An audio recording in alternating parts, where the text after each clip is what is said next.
ناظرین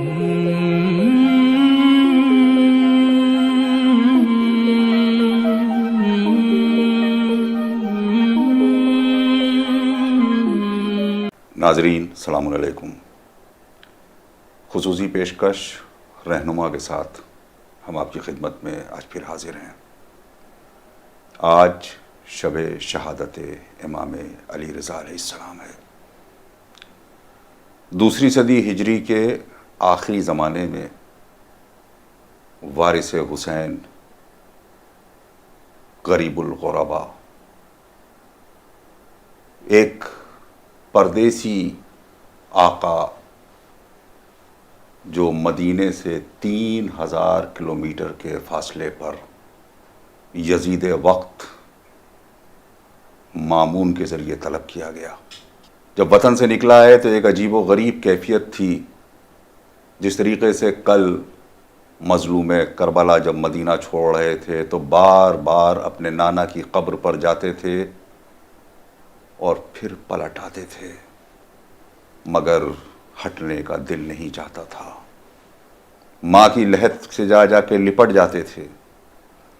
تقریباً اسی کیفیت کے ساتھ میرا یہ غریب امام بھی مدینے سے رخصت ہوا ہے، اور ایک عجیب کیفیت ہے کہ آپ نے اپنے بھائی بہنوں کو، اپنے اہل خاندان کو جمع کیا، اور جمع کر کے اپنے سفر کے بارے میں جب بتایا ہے تو آپ فرماتے ہیں کہ فرش عزا بچھاؤ اور آج اس غریب کا ماتم کرو۔ ناظرین، آج ہم اپنے اسی مظلوم امام کی شہادت تک جو سفر آپ کا ہوا ہے اس کے سلسلے سے کچھ گفتگو کرنے بیٹھے ہیں۔ ہمارے ساتھ موجود ہیں حجت الاسلام والمسلمین مولانا سید حسنین باقری صاحب قبلہ۔ جناب السلام علیکم۔ علیکم السلام ورحمۃ اللہ۔ ہمارے مولا جب مرو کے راستے میں تھے تو نیشا پور پہنچ کر آپ نے حدیث سلسلۃ الذہب جو بہت مشہور ہے، وہاں پر ایک چیز تو آپ نے بہرحال یہ بتائی انا من شروطہا کہہ کر کے کہ میں اس کی جو توحید کا عقیدہ ہے، جو توحید کو ایک قلعے کی حیثیت سے بیان کیا گیا ہے، اس کے احاطے میں، اس کے دائرے میں آدمی تبھی داخل ہو سکتا ہے کہ جب مجھے مانے، جس کا ایک کھلا ہوا مفہوم یہی ہے بچوں کے لیے۔ اس کے علاوہ بھی اور کوئی چیز ہے جو آپ کی اس حدیث سے ظاہر ہوتی ہے؟ اعوذ باللہ من الشیطان الرجیم، بسم اللہ الرحمن الرحیم، الحمد للہ رب العالمین، والصلاة والسلام علی اشرف الانبیاء والمرسلین وآلہ الطیبین الطاہرین، لا سیما بقیت اللہ فی الارضین ولعنۃ اللہ علی اعدائہم اجمعین، اما بعد۔ ابتداءً میں تمام ناظرین کی خدمت میں اور تمام موالیان اہل بیت کی خدمت میں تعزیت و تسلیت پیش کرتا ہوں اس عظیم شہادت کی مناسبت سے، یعنی ہمارے اور آپ کے 8ویں امام علی رضا علیہ السلام کی شہادت، اور ساتھ ہی ساتھ اپنی طرف سے اور آپ تمام حضرات کی طرف سے اس غم کے حقیقی وارث حضرت حجت ارواحنا لہ الفدا کی خدمت بابرکت میں تعزیت و تسلیت پیش کرتا ہوں۔ جہاں تک 8ویں امام علیہ السلام یعنی امام علی رضا علیہ السلام کی زندگی کا معاملہ ہے، آپ کی زندگی کا ایک اہم حصہ آخر زندگی سے تعلق رکھتا ہے، جیسا کہ ابھی آپ نے اشارہ بھی کیا، یعنی سن 200 ہجری امام کی ولادت 148 ہجری میں ہوئی ہے، جی، یعنی وہی سال جو چھٹے امام کی شہادت کا سال ہے۔ جی، اور 200 ہجری میں مامون نے آپ کو مدینے سے خراسان کی طرف بلوایا ہے۔ یہ عرصہ آپ کا مدینے میں گزرا ہے، جی، اور یہ آخر کے تقریباً 3 سال، چونکہ 203 ہجری میں آپ کی شہادت ہے، یہ 3 سال آپ کے یہاں مرو خراسان جو ظاہر ولی عہدی کا دور تھا اس میں گزرا ہے۔ امام جس وقت مدینے سے خراسان تشریف لائے ہیں تو آج کے نیشاپور جو اس وقت بھی ایک مشہور جگہ تھی، یہاں سے آپ کی سواری گزری ہے، اس جگہ پر آپ رکے ہیں۔ آج بھی اس سفر کے بہت سے آثار تقریباً 1200 سال 1300 سال گزرنے کے بعد بھی باقی ہیں، بے شک، اس سفر کے آثار. اور اسی آثار میں یا خراسان کے واقعات میں ایک اہم واقعہ امام سے اس حدیث کا نقل ہونا ہے جسے حدیث سلسلۃ الذہب کہتے ہیں. جی. تو اس حدیث کے سلسلے میں جب امام کی سواری یہاں پہنچی ہے اور اس وقت جو مجمع جمع ہوا ہے امام کے استقبال کے لیے، اس سے ایک ہمارے لیے پیغام ہے کہ لوگوں نے اصرار یہ کیا ہے کہ آپ اپنے جد کی کوئی حدیث بیان کیجئے، یعنی ایک اصرار تھا لوگوں کا. اور اس وقت مجمع کی تعداد کا اندازہ اس سے لگایا جا سکتا ہے کہ جن لوگوں نے اس حدیث کو لکھا ہے ان کی تعداد 20 سے 24 ہزار بیان ہوئی. اللہ اکبر. یعنی بعض روایات میں 24 ہزار قلمدان تھے، بعض میں 20 ہزار. آپ خود اندازہ لگائیے، تقریباً 1300 سال پہلے کا واقعہ ہے. جی. اور اس وقت شہروں میں گنے چنے پڑھے لکھے لوگ افوتے تھے. اس سے ایک یہ بھی پیغام ملتا ہے کہ مامون نے جو اپنی سیاست چلی تھی، جہاں جہاں شکست تھی ان میں سے یہ بھی موقع تھا. جیسا کہ اس کا ایک کوشش یہ تھی کہ ایسے علاقوں سے لایا جائے جو شیعہ نشین علاقے، باقاعدہ تاکید تاریخ موجود ہے. لیکن یہاں اتنی تعداد کا جمع ہونا، یہ ایک تو اس کی شکست کی دلیل تھی. دوسرے یہ کہ اس سے میں نے کہا کتنی تعداد جمع ہوئی، اور اس تعداد نے جمع ہو کے ایک جملہ کہا ہے کہ یبن رسول اللہ، آپ پیغمبر کی کوئی حدیث بیان فرمائیے. اللہ اکبر. اگر ہم توجہ دیں، تقریباً پیغمبر کی وفات سن 11 ہجری اور یہ 200 ہجری کا واقعہ، 200 سال گزر چکے ہیں. سلسلہ خلافت بنی امیہ سے بنی عباس تک آ چکا ہے. جن لوگوں نے بعنوان خلیفہ رسول حکومت کی ہے، یعنی حکومت کو سنبھالا ہے، لیکن 200 ہجری میں آنے کے بعد یہ ہزاروں لاکھوں کا مجمع یہ کہہ رہا ہے کہ آپ پیغمبر کی حدیث بیان فرمائیے. یہ صرف امام رضا سے یہ نہیں کہہ رہا تھا، بلکہ یہ ہزاروں کا مجمع اس وقت کا عالم اسلام جمع ہے. یہ عالم اسلام جمع ہو کر 200 ہجری میں اس بات کا اعتراف کر رہا تھا کہ آج بھی اس وقت تک اگر کوئی پیغمبر کی حدیث صحیح بیان کر سکتا ہے یہی گھرانہ ہے.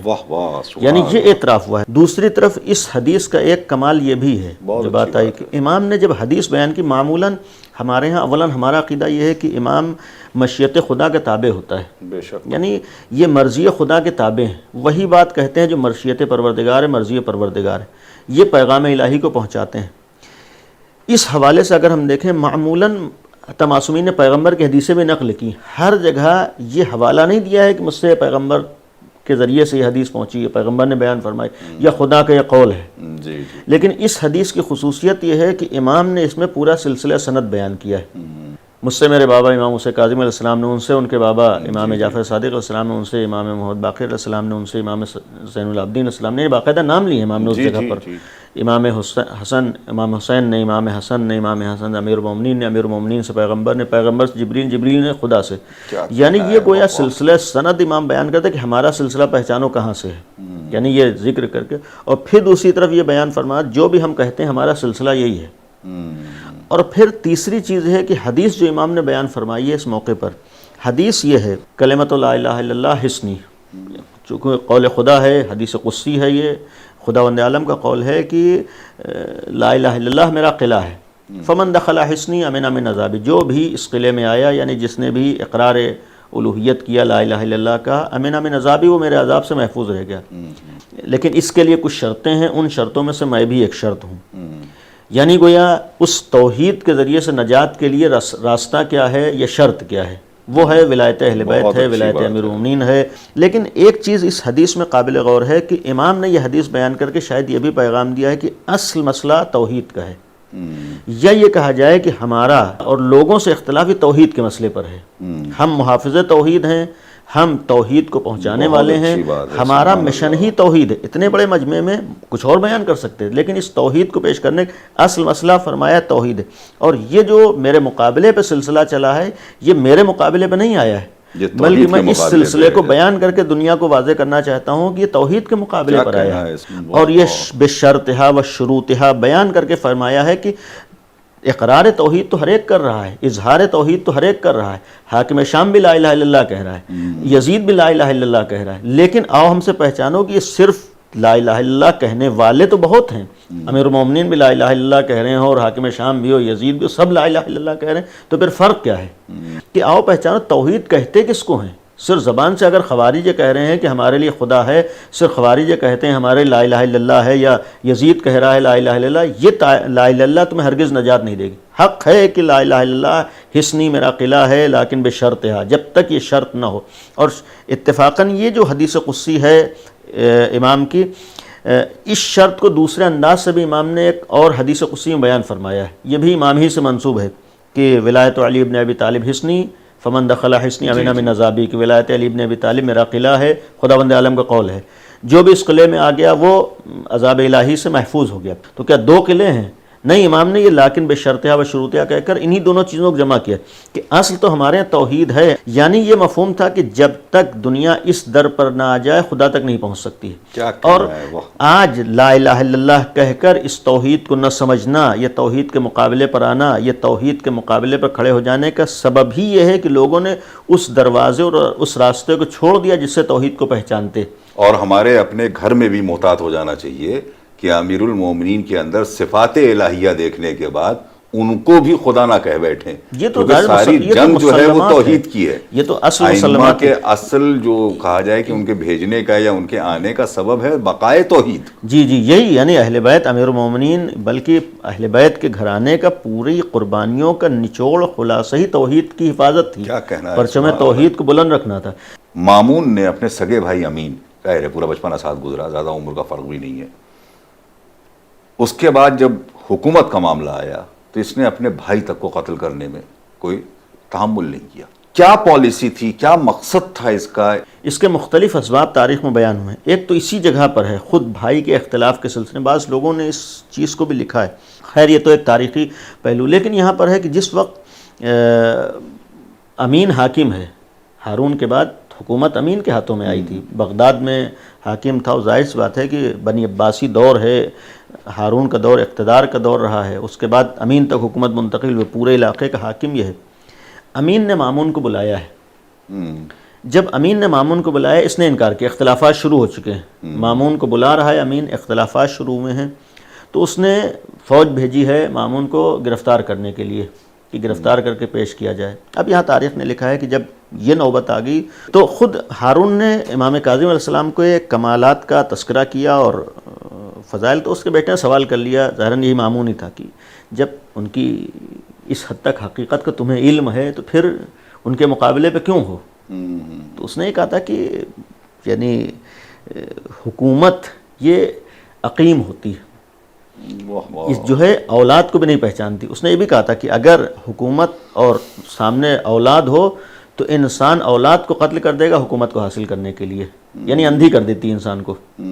ظاہر بات جب یہ چیز سامنے آ چکی ہے تو مامون کی نگاہوں میں تھا کہ امین سے ہمارا اختلاف شروع ہو چکا، حکومت کا معاملہ ہے، مجھے بلایا ہے، اب قتل کیا جاؤں گا۔ تو اب یہاں پر تاریخ لکھتی ہے کہ مامون نے دعا کی خداوند عالم سے، اور اس وقت خدا سے یہ عہد کیا ہے، گویا واسطہ دیا ہے کہ خدایا اگر اس وقت مجھے نجات مل گئی اور میں امین کے ہاتھوں بچ گیا تو یہ حکومت جس کا حق ہے میں اس کو دوں گا۔ اچھا، نتیجے میں تاریخ لکھتی ہے کہ یہ بھائی کے اوپر کامیاب ہوا ہے، یعنی امین اس کے ہاتھوں قتل کیا گیا ہے، پوری حکومت اس کے ہاتھوں میں آ گئی۔ اب جب اس نے دیکھا پوری حکومت ہمارے ہاتھوں آ گئی، ہم نے خدا سے دعا کی، تو اس نے اپنی اس عہد کو، اس نذر کو پورا کرنے کے لیے 8ویں امام کو بلایا ہے۔ ایک وجہ تاریخ نے لکھی، اسی لیے بعض علماء نے لکھا ہے کہ یہ امام کو ولی عہدی بنانے میں پہلے سچی نیت رکھتا تھا، بعض نے لکھا ہے، البتہ اس کو رد کیا دوسرے علماء نے، یہ پہلے صدق دل سے اس نے امام کو بنایا تھا، بعد میں اس کی نیت بدل گئی۔ جب ان کا وجود حقانیت دلیل ہوتا تھا، ان کے مقابلے میں دنیا کسی اور کو دیکھتی تو یقین رکھتی جب یہ حق ہے تو جو مقابلے پائے گا وہ باطل ہوگا۔ اسی لیے اگر تاریخ میں دیکھیے جتنے بھی ان کے مقابلے پر ہیں، انہوں نے ایک کوشش یہ کی ہے کہ لوگوں کا رابطہ ان سے نہ رہنے پائے، لوگ ان سے دور رہیں، چاہے حاکم شام نے ہو۔ یہ غلط فہمیاں لوگوں کے ذہنوں میں ڈالیں کہ ان کے یعنی چہرے کو دوسرے انداز سے پیش کیا جائے، ان سے نزدیک نہ ہونے پہ۔ وہی سلسلہ آج بھی جاری ہے کہ شیعوں کے قریب نہ، ہاں، ان سے قریب ہوں گے تو ان کی حقانیت کا یقین ہوگا۔ تاریخ نے لکھا یہ بھی ہے کہ چونکہ بنی عباس کی حکومت جو آئی ہے پیغمبر کے بعد، جو سلسلہ چلا ہے تینوں خلافتوں کا، اس کے بعد خلافت چلی گئی بنی امیہ کے ہاتھوں میں، کہیں آپ کو نہیں ملے گا اہل بیت کی کسی فرد نے ان کا ساتھ دیا ہو۔ 5ویں امام نے ساتھ نہیں دیا ہے، 6ٹھے امام نے، چونکہ حقیقت جانتے ہیں، لیکن بہت سے سادہ لوح مومنین ایسے تھے جو دھوکہ کھا گئے، وہ نعروں سے سمجھتے تھے کہ اہل بیت کے ساتھی ہیں، یہ اہل بیت کے نام پر حکومت کر رہے ہیں، یہ آل محمد والے ہیں۔ آج بھی ہمارے کم از کم اتنا شعور، اتنا آنکھیں کھلی ہونا چاہیے کہ ہم خالی نعروں سے کسی کے دھوکے میں نہ آئے، بلکہ دیکھیں کہ اس کے پیچھے اس کی نیت کیا ہے، یہ کس مقصد سے اہل بیت کا نام لے رہا ہے۔ بنی عباس نے بھی حکومت حاصل کی اہل بیت، آج بھی ہو سکتا ہے کہ آج کے دشمنان اہل بیت ہی کو ذریعہ بنا رہے ہوں ہم کو ورغلانے کے لیے۔ ارے حد تو یہ ہے کہ ملعون یزید نے مدینے میں یہ حکم کرایا ہے کہ جو جناب سید سجاد کے گھر پہ پناہ لے گا ہاں یہ بھی وہ محفوظ ہے۔ یہ بھی ایک بہانہ تھا کہ وہی کہہ رہے کہ یہ خود دشمن کی سازشیں ہوتی ہیں کہ اس سے انسان کو ہوشیار رہنا چاہیے مختلف۔ تو ایک کوشش یہ ہوئی کہ امام کی، چونکہ بنی عباس نے حکومت حاصل کی تھی آل محمد کے نام پر، حالات مامون کے زمانے تک آتے آتے بگڑنا شروع ہو گئے، بہت حالات خراب ہو گئے، چونکہ مختلف علاقوں میں شورشیں ہو رہی تھیں اور لوگ حکومت کے خلاف کھڑے ہو رہے تھے، حتیٰ معاملہ یہاں تک بنی عباس خود مخالف تھے، چونکہ مامون کے لیے ہے یہ کہ امین زبیدہ کا بیٹا تھا، یعنی دونوں طرف سے عباسی تھا، لیکن مامون ایک طرف سے کنیز کا بیٹا تھا اور اس کی ماں ایرانی تھی، یعنی عجم والا وہ جو ایک تعصب عرب میں بعض لوگوں میں تھا، وہ اس خاندان ہارون اسی لیے اس کو ایران کا علاقہ دے کے بھی ایران کا علاقہ اسی لیے دیا تھا، تو یہ تھا کہ عجم والا ہے یا اس کی ماں عجمی ہے، لہذا یہ تعصب اس کے بنی عباس اس کے مخالف تھے، تو بنی عباس نے بھی قیام شروع کیا تھا، علویوں کا قیام شروع ہو گیا، چونکہ مظالم بنی عباس نے جب شروع کیے ہیں، تو اب مامون کا امام رضا کو ولی عہد بنانے کا ایک مقصد یہ بھی تھا کہ اگر اس کی نگاہوں میں تھا کہ ہم کو آل محمد کے نام پر حکومت مل سکتی ہے، تو آج اگر کوئی ہماری حکومت کو بچا سکتا ہے تو یہ اہل بیت ہے۔ ایک سبب یہ تھا حکومت، دوسرا سبب یہ تھا کہ علوی مخالف ہو رہے تھے اور اس کو یہ معلوم تھا کہ یہ پورا علاقہ کم از کم بہت حد تک علویوں کا یہاں پر اثر و رسوخ تھا، یہ اگر مخالف ہو گئے تو حکومت کے لیے بہت خطرہ ہوگا، ان کے قیام کو روکنا ہے۔ ظاہر سی بات مظالم کے نتیجے میں اور انہوں نے جو سلوک کیا تھا اس کے نتیجے میں ایک بہت بڑی تعداد تھی، مسلسل قیام پر قیام ہوا۔ اس نے کوشش کی تھی کہ جب ہم امام رضا کو لے آئیں گے تو ان علویوں تک یہ پیغام جائے گا کہ ہم امام رضا کے ساتھ ہیں۔ ایک سبب یہ بھی تھا کہ اب تک تمام حکام کو یہ پتا تھا کہ یہ دنیا کی نگاہوں میں بہت محترم ہے اور ان کا کردار بہترین کردار ہے، اس کے ذہن میں تھا کہ ہم انہیں حکومت پہ لے آئیں تاکہ وہ کردار جو ان کا صاف ستھرا ہے، ان کا دامن بالکل پاک و صاف ہے، ظاہر بات حکومت میں آنے کے بعد یہ محفوظ نہیں رہ پائے گا، یہ اپنے دامن کو بچا نہیں پائیں گے، یہ اس احترام و عظمت کو توڑنا چاہتا تھا۔ اس نے اس لیے ولی عہد بنایا ہے کہ تاکہ جب حکومت میں آ جائیں تو ہم یہ دکھائیں گے دیکھو یہ بھی حکومت کے لالچی ہیں، اور اپنے طور پر اس نے سیاست چلی تھی کہ ظاہر بات ولی عہد بنائیں گے، کام تو ہمارے رہیں گے، جو ہمارے ساتھ شامل اولاً ہماری حکومت کو ایک سند مل جائے گی کہ اہل بیت کے گھرانے کی فرد ہمارے ساتھ شریک ہے، جو اب تک نہیں ہو پایا ہے۔ اور ایک علت یہ بھی بیان کی جاتی ہے کہ جب یہ آفر کرے گا اور امام قبول کر لیں گے تو اس کے پاس ایک کہنے کی بات بھی ہو جائے گی کہ جب آفر کیا گیا تو ان لوگوں نے فوراً قبول کر لیا۔ وہی ہم نے کہا کہ اسباب تو بہت سے ہیں، اس طرح کے اسباب مختلف اسباب تھے، ایک یہی تھا کہ اگر ہم حکومت دیں گے، پیشکش کر رہے ہیں، یہ اب تک دعویٰ کرتے آ رہے ہیں حکومت ہمارا حق ہے، تو پھر ظاہر سی بات ہے کہ اگر آپ کا حق ہے تو آپ لیجئے، یہ ایک دوسروں کے سامنے پیش کرنے، اس طرح کے مختلف اسباب۔ یہ ظاہر ہے کہ بالکل اس سے مربوط سوال ہے، امام سب کچھ جانتے ہیں تو اس کے بعد آپ نے قبول کیوں کی؟ دیکھیے امام اولاً مرضی خدا کا تابع ہوتا ہے، جس طریقے سے ضروری نہیں ہے کہ اللہ کی ہر مصلحت اور ہر مرضی کو ہر انسان سمجھے، اسی طریقے ضروری نہیں کہ امام یا پیغمبر کی ہر مصلحت اور ہر عمل کی سبب اور وجہ کو آدمی سمجھ لے۔ یہ ایک چیز، پہلی چیز یہاں پر یہ ہے کہ ہمیں یہ یقین کرنا ہے، ظاہر بات ہمارے عقائد و مسلمات میں سے، کہ یہ سلسلہ امامت یہ مرضی خدا کا تابع ہے، یہ منصب الہی کے حامل ہیں، اولاً چاہے انہیں ظاہری خلافت ملے نہ، خلیفہ پیغمبر ہیں، یعنی ایسا نہیں ہے کہ اگر انہیں حکومت نہیں ملی تو خلیفہ رسول نہیں، یہ مسلم ہیں، البتہ جس طریقے سے ہیں خلیفہ رسول انہیں ظاہری حکومت بھی ملنے کا حق ہے، ہونا چاہیے، یہ ظاہر بھی ہیں باطنی بھی، دونوں اعتبار سے، لیکن چونکہ یہ عہدہ ہے لہٰذا یہ وہی کام کرتے ہیں جو مشیت خدا ہوتی ہے۔ امام حسن علیہ السلام کا صلح کرنا، صلح امام حسن، یہ ایک سوال ہوتا ہے کیا سبب تھا کہ امام حسن نے صلح کی، لیکن ایک حکمت تھی امام حسن، اور ظاہر سی بات ہے کہ بعض وقت لوگ اس عمل کو دیکھتے ہیں جو سامنے آ رہا ہے، اس کے پیچھے کیا کیا اس کے نتائج اس کو نہیں دیکھتے ہیں، امام ان نتائج کو بھی دیکھتا ہے، اسے معلوم ہے کہ اس کے نتیجے میں کیا کیا فوائد، چونکہ معصومین نے 2 عمل انجام دیے ہیں، یہ ہماری نگاہوں میں رہنا چاہیے، اہل بیت علیہ الصلوۃ والسلام نے ہمیشہ ایک طرف احقاق حق بھی کیا ہے، اس کے ساتھ ساتھ ابطال باطل بھی کیا ہے، بہت اچھی بات ہے، اور یہ دو چیزیں اہم ہوتی ہیں۔ بعض لوگ احقاق حق تو کر لیتے ہیں، اس میں شکست کھا جاتے ہیں ابطال باطل میں۔ یہ جو سلیمان خزاعی ہیں جنہوں نے بعد میں توبہ کی، توابین کا ایک لشکر بنایا اور سب سے پہلے جامع شہادت نوش فرمایا، امام حسن علیہ السلام کے اوپر شروع سے آخر تک معترض تھے، تو وہی کہ مصلحت کو نہیں سمجھ سکتے بعض، یعنی اس در تک آنے کے بعد بھی امام کے ائمہ معصومین کے عمل پر معترض ہوتے ہیں۔ اولاً امام کا عمل حکم خدا و مشیت خدا کے تابع ہوتا ہے، ایک چیز۔ دوسرے یہ کہ امام کا قبول کرنا۔ ایک سوال تو یہاں یہ ہو سکتا ہے کہ امام کو جب معلوم ہے، علم الہی کے حامل ہیں، کہ اگر قبول کرنے کے بعد بھی جس طرح سے قتل کیے وہی قتل کر دیے جائیں گے، پھر کیوں قبول کیا؟ اس کا ایک جواب یہ ہے کہ دیکھیے امام حسین علیہ الصلوۃ والسلام کو بھی معلوم تھا کہ شہید کیے جائیں گے، تو امام حسین مدینے سے کیوں نکلے؟ واقعاً اگر ہم جائزہ لیں تاریخ کا، جناب امیر کو معلوم تھا کہ مسجد میں جائیں گے شہید کر دیے جائیں گے، تو گھر سے کیوں نکلے؟ سب ایک ہی سوال ہے۔ اس میں ایک جواب یہ ہے کہ اگر امام حسین مدینہ ہی میں رہتے اور وہاں مدینے میں شہید کر دیے جاتے تو امام کی شہادت کا وہ اثر نہ ہوتا جو کربلا جا کر شہادت دینے کا اثر ہوا ہے۔ بے شک، جو میں نے دو چیزیں کہی ہیں، کربلا میں شہادت دے کر احقاق حق بھی کیا ہے جو مدینے میں ہو جاتا ہے، لیکن شاید ابطال باطل نہ ہو پاتا۔ مدینے سے کربلا آ کر ابطال باطل بھی کیا، احقاق حق بھی کیا، یعنی باطل کے چہرے کو آشکار کیا، اس کو اس کے مقاصد میں ناکام بھی کیا ہے۔ اہل بیت کا ایک بہت بڑا کمال ہے کہ انہوں نے اپنی زندگی میں کبھی بھی باطل کو اس کے مشن میں کامیاب نہیں ہونے دیا، یعنی انہوں نے گلے تو کٹوا دیے لیکن باطل ان کے مشن میں کامیاب نہیں ہو پائے کبھی اپنے۔ یہی امام رضا علیہ الصلوۃ والسلام، معلوم ہے ایک سبب یہ معلوم ہے کہ ہاں مامون کی نیت کیا ہو، جاؤں گا قتل کیا، وہ مدینہ میں رکے رہتے ہیں، لیکن اگر امام مدینہ میں رکے رہتے تو مدینہ سے خراسان آنے کے بعد جو امامت کا کسی حد تک چہرہ لوگوں کے سامنے آ سکا، ان کی مخالفتوں کے باوجود پوری کوشش بنی عباس کی تھی کہ لوگ ان کو نہ پہچانے پائیں، بنی امیہ کی حکومت کوشش تھی کہ ان تک لوگ نہ پہنچتے پائے۔ امام جس وقت چلے ہیں خراسان میں لاکھوں کا، نیشاپور میں لاکھوں کا مجمع جمع ہو گئے، یہ خود اس کی شکست کی دلیل تھی۔ اگر امام مدینہ میں رہتے تو یہ لوگوں تک حدیث پیغمبر کیسے پہنچتے، کیسے معلوم ہوتا کہ جانشین پیغمبر یہ ہیں؟ پھر اس کے علاوہ یہاں خراسان میں آنے کے بعد امام کے بہت سے فضائل و کمالات بھی لوگوں کے سامنے آئے ہیں، مثلاً اہل بیت کی ہر فرد علم الہی کے حامل ہے، اور پھر ہمارا عقیدہ یہ ہے کہ یہاں کمی و زیادتی والا معاملہ نہیں ہے۔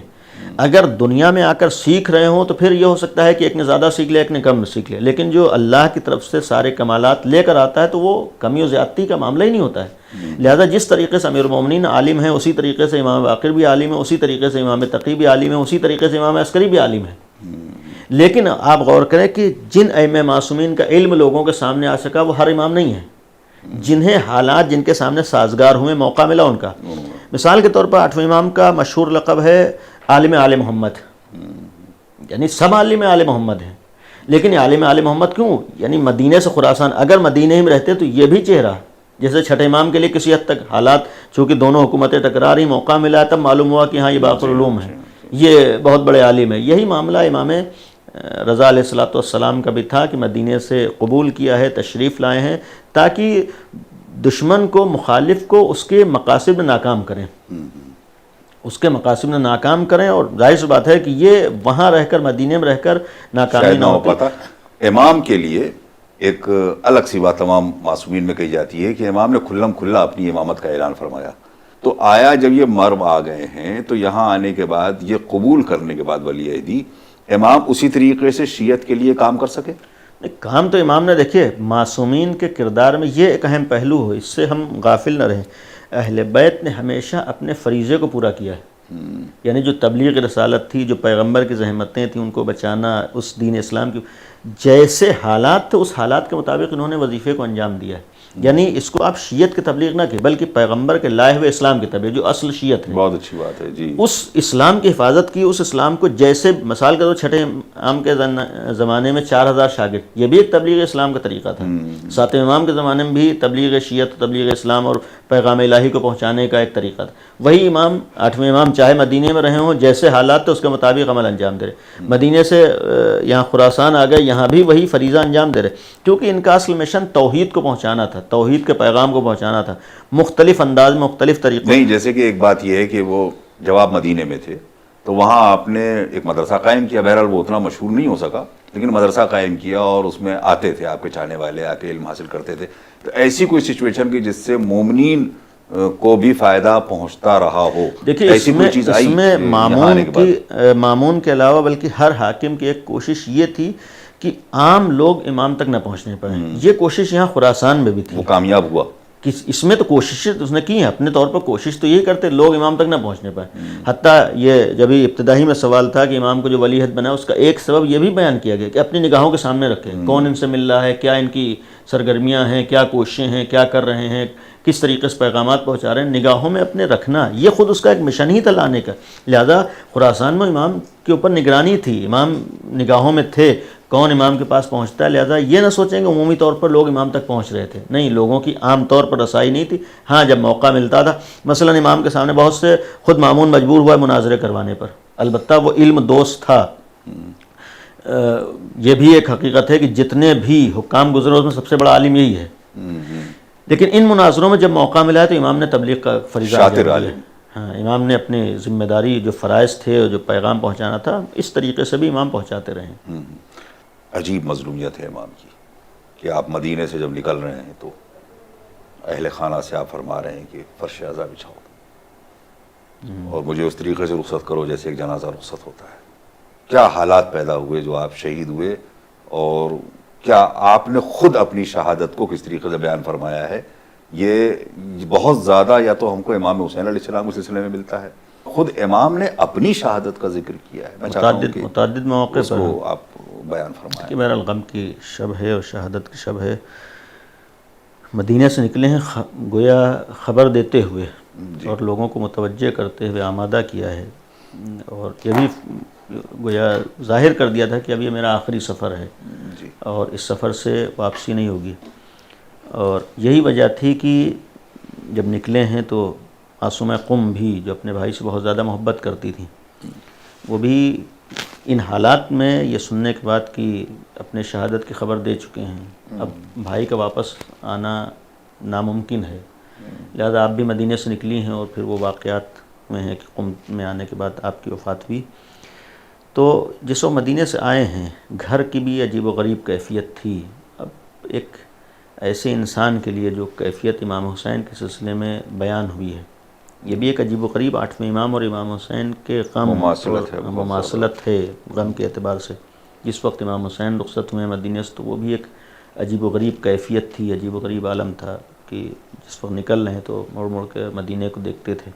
امام رضا علیہ السلام کے لیے بھی یہ ہے کہ جس وقت رخصت ہوئے ہیں تو غم کے عالم میں خدا حافظ بار بار گھر والوں کے بھی امام رضا اس وقت واقعاً اہل بیت کے گھرانے میں ہر فرد اپنی جگہ پر مسلم ہے, لیکن 7ویں امام کے جو اولادیں ہیں, تمام اولادوں میں سب سے باعظمت ظاہری اعتبار سے بھی 8ویں امام تھے.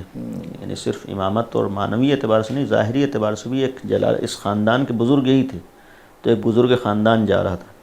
دوسرے امام رضا کی ایک پہلو یہ بھی تھا کہ امام رضا علیہ السلام امام کاظم کے کثرت سے اولادیں تھیں, لیکن 8ویں امام کی جو مسلم ہے اور اکثر مورخین صرف ایک بیٹا ہے. یہ ایک واقعاً پہلو ہوتا ہے کہ انسان گھر سے نکل رہا ہے, تنہا ایک بیٹے کو چھوڑ کر جا رہے ہیں, اور جس وقت نکل رہے ہیں اس وقت 9ویں امام کی عمر کل 5 سال ہے, 5 برس, یعنی 5 برس, چونکہ 195 ہجری میں 9ویں امام کی ولادت ہے. تنہا اولاد ہے, اکیلا بیٹا ہے, 5 برس کی اولاد ہے, اور جانے والے کو یہ پتہ ہے کہ اب ہمیں آنا نہیں ہوگا, یہ ظاہر کر کے بھی جا رہے ہیں. تو اس پہلو سے ہم اگر دیکھیں واقعاً ایک باپ کی حیثیت سے بہت بڑا امتحان ہوتا ہے کہ ایک 5 برس کے بچے کو چھوڑ کر جا رہا ہے, اور یہ یقین ہے کہ دوبارہ دیکھنا نصیب نہ ہوگا. شاید اس وقت کربلا کا رخ کیا ہو امام رضا نے, اور یہی کہا ہوگا کہ کربلا میں بھی امام حسین اپنی ایک 4 برس کی بچی سے رخصت ہوئے ہیں, اور کہا ہوگا کہ یقیناً ایک کمسن بیٹے کو خدا حافظ کہہ دینا آسان نہیں ہے, وہ بھی آل محمد کے گھرانے کے بچے ہوں. ادھر کربلا میں امام حسین جناب سکینہ سے کیسے رخصت ہوئے ہیں یہ الفاظ میں بیان نہیں کیا جا سکتا ہے. یہی کیفیت یہاں مدینے میں ہے کہ امام رضا امام جواد سے رخصت ہوئے ہیں, اور پھر جب خراسان آپ تشریف لائے, خراسان میں بھی یقین تھا کہ نتیجہ یہ ہونے والا ہے چونکہ جس وقت اس نے ولی عہدی کی پیشکش کی تھی، امام نے فرمایا تھا کہ میں زیادہ زندہ نہیں رہوں گا، خود خبر دے دی تھی اس وقت بھی۔ اور جب آخری وقت مامون نے امام کو بلایا ہے اپنے دربار میں، تو امام کے ایک صحابی جناب ابا سلط ہروی ہیں جی، وہ امام کے ساتھ تھے۔ امام نے ابو سل سے فرمایا کہ مامون نے مجھے بلایا ہے اور اس وقت بھی کوئی خبر دے کر جا رہے ہیں کہ میں دربار میں جا رہا ہوں، تم باہر بیٹھے رہنا، اگر میں واپس آؤں اور میرے سر کے اوپر کپڑا پڑا ہو تو مجھ سے بات نہ کرنا۔ یعنی گویا امام کو علم تھا کیا ہونے والا ہے۔ امام تشریف لے گئے مامون کے دربار میں، اور اس نے امام کے سامنے انگور پیش کیے جو زہر آلود تھے۔ امام نے انکار کیا، لیکن مصلحت پروردگار یہ تھی جب اس کی طرف سے مجبور کیا گیا اور سختی ہوئی، اس نے دھمکی دی۔ دھمکی دی کہ یہ ہے ورنہ آپ قتل کر دیے جائیں گے، جی، تو امام نے مصلحت خدا کو نگاہ میں رکھتے ہوئے اس وقت انگور تناول فرمائے اور فوراً امام اٹھ گئے۔ مامون نے سوال کیا کہاں جا رہے ہیں؟ تو امام نے یہ جواب دیا تھا کہ جہاں تو بھیجنا چاہتا ہے۔ امام دربار سے نکلے، سر پہ کپڑا پڑا ہوا، پیروں میں لڑکھڑاہٹ ہے۔ ابا سل سمجھ گئے کہ امام نے منع کیا تھا مجھ سے گفتگو نہ کرنا، عجیب و غریب چہرے کی کیفیت ہے۔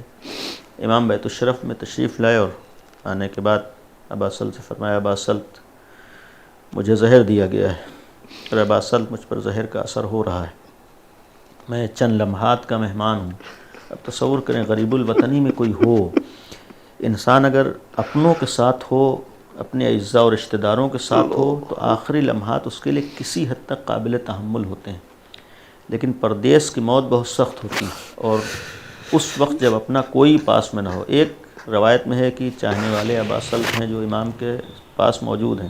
امام نے فرمایا میرا آخری وقت ہے، اور فرمایا کہ میں حجرے میں جا رہا ہوں، تم صحن خانہ میں بیٹھے رہو، دیکھو کسی کو حجرے میں آنے نہ دینا۔ ابا سل صحن خانہ میں سر جھکا کر بیٹھ گئے، آنسو بہا رہے ہیں۔ اتنے میں کہتے ہیں کہ میں نے حجرے سے رونے کی آواز سنی، جب میں دوڑ کر پہنچا تو ایک منظر دیکھا کہ امام کے پاس ایک کمسن بچہ ہے، امام کے گلے سے لگا ہوا ہے، تو زار و قطار امام بھی رو رہے ہیں، وہ بچہ بھی رو رہا ہے۔ تو ابا سلط آگے بڑھے اور فرمایا کہ آپ کون ہیں؟ کہا کہ میں انہی امام رضا کا بیٹا امام جواد ہوں۔ تو ابو سل نے سوال کیا کہ آپ کیسے اندر تشریف لائے، دروازہ تو بند ہے؟ تو امام نے جواب دیا تھا ابا سلط جو خدا مجھے مدینے سے خراسان تک لایا ہے وہی خدا بند دروازے سے اندر لایا ہے۔ اس وقت امام اپنے بیٹے سے رخصت ہو رہے ہیں، امام رضا شہید ہوئے 23 ذوالقعدہ جو تاریخ شہادت ہے، بعض میں آخر سفر ہے، دنیا سے گئے ہیں، رخصت ہوئے ہیں۔ خراسان تھا، پردیس تھا، غریب الوطنی تھی، آخری لمحات میں بیٹا آ گیا۔ امام رضا کو یہ معلوم تھا کہ صحیح ہے مامون نے مجھے زہر دیا ہے، مامون نے مجھے شہید کیا ہے، لیکن وہ اپنے جرم کو چھپانے کے لیے اتنی اجازت ضرور دے گا کہ مجھے غسل و کفن دیا جائے، اتنی اجازت ضرور دے گا کہ میرا جنازہ شان و شوکت سے اٹھے، اور خراسان میں غریب الوطنی میں پردیس میں شہادت کے بعد 8ویں امام کو غسل و کفن دیا گیا ہے، شان و شوکت سے جنازہ اٹھا ہے۔